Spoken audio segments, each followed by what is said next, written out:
My problem with the Senate is we won't do our work. And we're as guilty.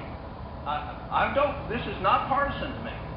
Our country's future is at stake. And when we have two bills, one last night and one today, that are literally lying to the American people when they say cuts, I think it's unconscionable.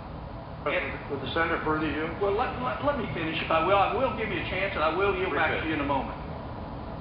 The fact is we won't tell the truth to the American people. And the first truth is if we'll be honest with them, they will understand what the necessities that will have to be brought forward in this country to be able to solve the problems.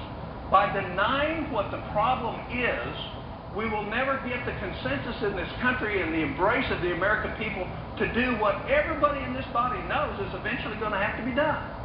We will not have a Medicare system that's like the Medicare system we have today in 5 years. It is absolutely unsustainable. We will never be able to borrow the money to do it. We're going to get a debt downgrade no matter what we do. We will not be able to borrow the money. So rather than continue to be dishonest with the American people about the status of where we are, what we ought to do is embrace it and call for the very things that made this country great. The sacrifice of the citizens of this country to rebuild the potential for our future, to recreate a renewal in our country that embraces the things that made us great. A true free enterprise system with a limited government that will actually allow people to be rewarded for hard work of their own blood, sweat, and toil, and get that back and have the government take a fair share of that. On the upside, it should be more. On the downside, it should be less. I agree. The question is will we do it? Will we continue a charade to the American people, continuing to tell them we're going to cut $900 billion out of the discretionary budget when in fact we're going to increase it $832?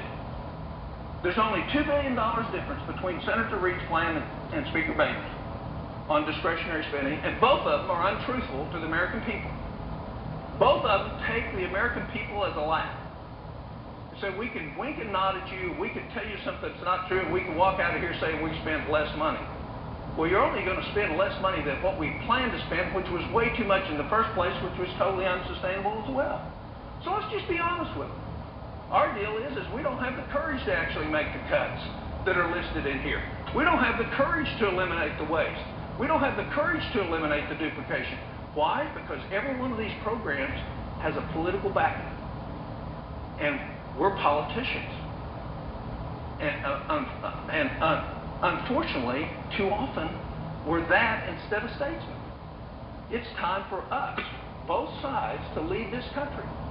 To lead the country in a vision of, here's the real truth of our problem. Now let's have a debate about what should be the #1 priority. How much should we spend on defense? Should we continue to allow contracts that go way overrun?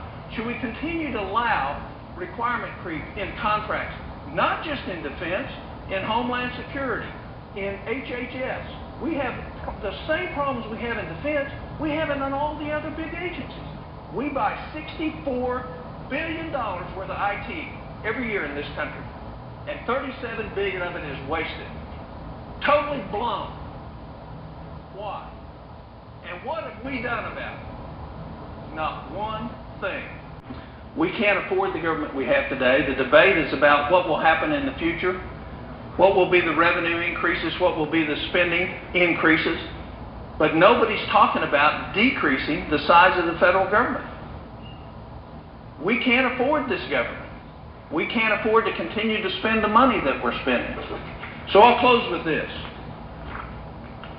If we continue to be less than straightforward with the American people about what we're doing here, about the Reid bill, just as the reason I wanted to debate the Boehner bill is I wanted to make this point on the Boehner bill.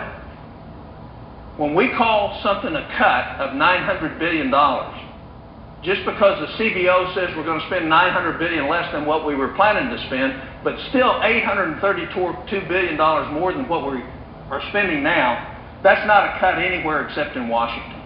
And we ought to admit it. If that's the best we can do, the American people need to know that's the best we can do.